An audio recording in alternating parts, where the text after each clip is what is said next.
네, 안녕하세요. 8월 6일 화요일 매일 성경 가이드 시간입니다.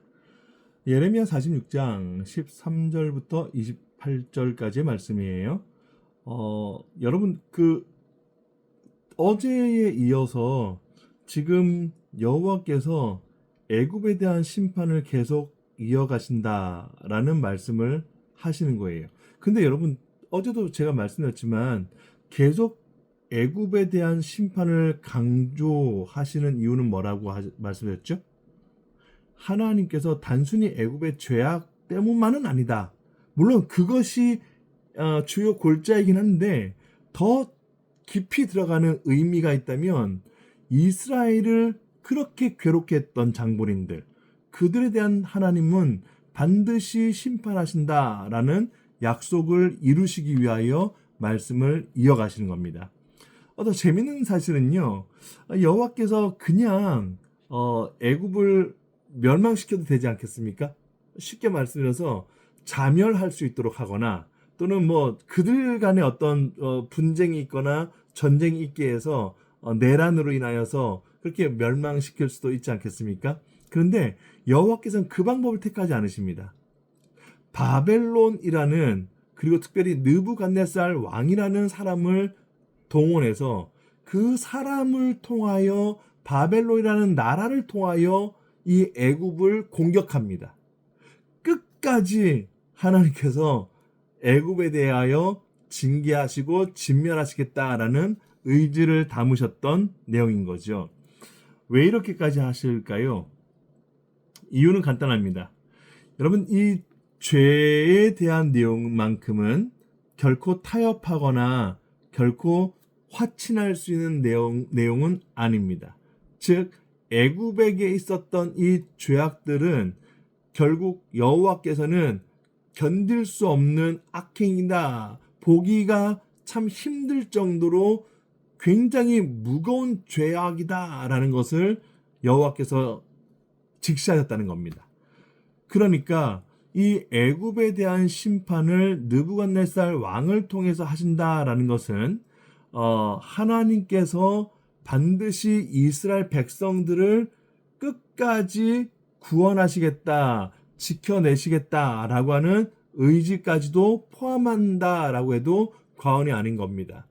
왜 애굽을 그렇게 바벨론을 통해서 공격하십니까?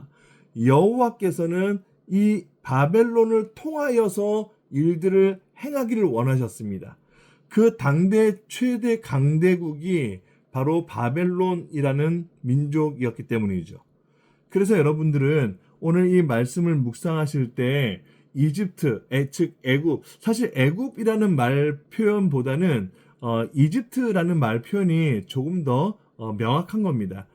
그러나 성경에서 번역을 애굽이라고 했기 때문에 우리도 그냥 어쩔 수 없이 애굽이라고 쓰지만 사실은 이집트라는 말로 표기하는 것이 훨씬 더 좋다는 점 참고로 말씀드리면서, 자, 결국 이 이집트, 애굽 땅의 심판에 대한 이 내용은 어디까지로 연결될 수 있는가? 매일 성경에서의 가장 중요한 포인트는 그러면 무엇으로 방점을 찍어야 하는가?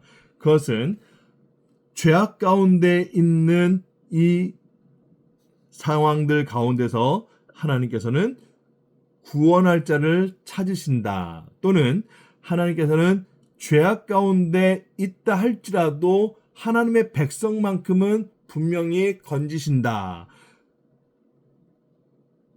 교회, 에클레시아 아닙니까?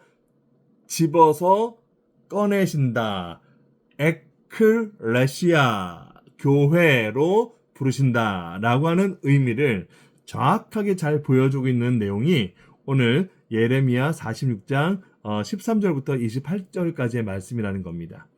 애굽이라는 죄로 관영한 땅에서 이스라엘 백성들을 구원하시겠다. 누구를 통해서? 바벨론 느부갓네살 왕을 통해서 동원해서 무찌르고 진멸시켜서 하나님의 백성들을 건지시겠다라고 하는 내용들을 보여주시는 거죠.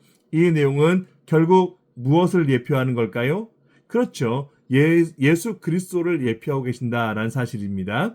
죄악 가운데 있던 자들을 하나님께서는 예수 그리스도를 보내심으로 말미암아 그분을 통하여 구원을 일으키시는 분, 그분을 통하여 우리가 하나님의 자녀, 하나님의 백성이 되게 하시는 이 놀라운 은혜의 역사가 곧 임박하였다, 곧 다다를 것이다, 곧 성취될 것이다 라고 하는 사실을 보여주시는 거죠.